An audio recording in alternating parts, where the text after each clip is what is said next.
të thëshin mirëmëngjesi, si u dhive sot.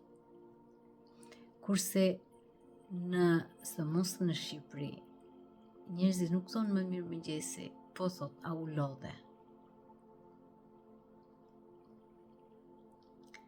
Fjala që thonë shpesh,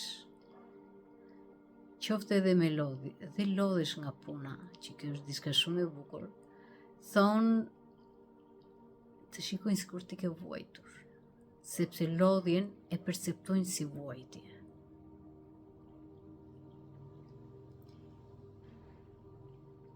Për shqiptarët që janë jashtë Shqipërisë, këto i duken absurde, po për shqiptarët që janë në Shqipëri, problemi kryesor është fjala vuajtje.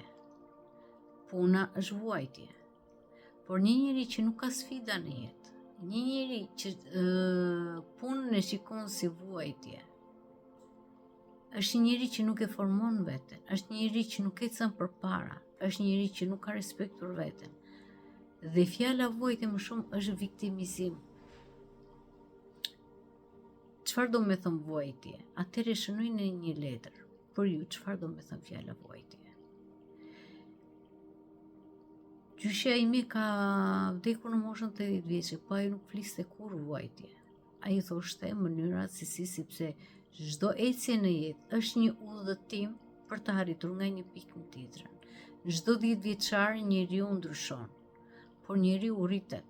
Dhe jeta është e përbërë nga eksperiencat. Vetë lumturia janë copëza eksperience, asgjë më tepër. Jeta nuk gënjen askënd. Njeriu gënjen veten. Dhe fjala vuajtje tregon viktimizim. Prandaj, në vend të themi të shikojmë veten si viktima, që vuajmë, ta shikojmë veten si fitimtar, sepse çdo sfidë sjell edhe një fitore mbrapa. Çdo fitore ka edhe një fitimtar.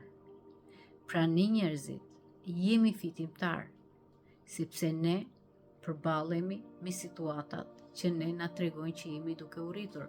Pasi kjo jetë është një provë, kjo jetë është një sfidë. Dhe jemi këtu për të njohur jetën, po jo para gjykuar atë, sepse ajo ne nuk na gënjen. Ne vetë gënjejmë veten tonë. Shijojeni veten, shijojeni jetën, vlerësoni veten, vlerësoni çdo ditë, sepse çdo ditë është një faqe e re e ditarit të jetës tuaj. Kuptojeni, shijojeni, vlerësojeni, sepse jeta është shumë herë më e shkurtër nga çfarë mund ta imagjinoni.